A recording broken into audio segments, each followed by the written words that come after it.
Isang mapagpalang araw po sa ating lahat. Ako po si Nicole Castillo and welcome po sa aking daily devotion.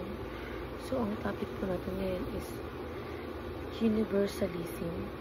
So, universalism teaches that everyone will eventually be saved, claiming God's love will overrule His justice, and that hell is temporary or non-existent.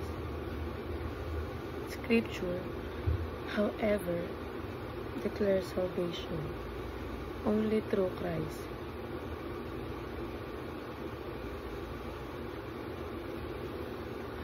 Be saved, not all will repent and believe.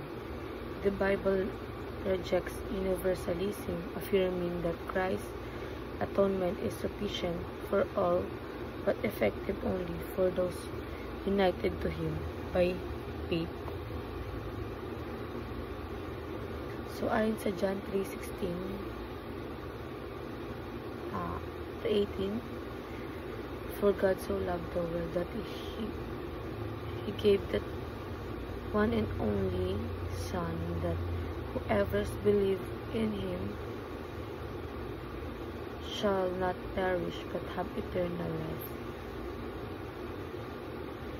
For God did not send His Son into the world to condemn the world, but to save the world through Him. Whoever believes in Him is not condemned, but whoever does not believe stands condemned already, because they have not believed in the name of God's and one and only Son. So, ayon po sa ating katuruan, those who reject Christ will be not saved. Ibig sabihin, kung hindi natin tatanggapin si Jesus bilang ating tagapagligtas at Panginoon, hindi natin mararanasan ang kaligtasan na galing sa Diyos. Siya lang ang daan patungo sa Ama. And there is eternal punishment for evil doers. So,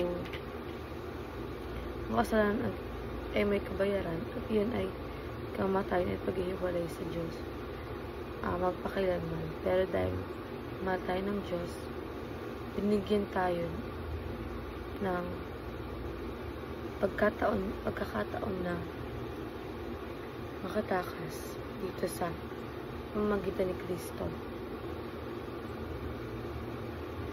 And the gospel is necessary for salvation.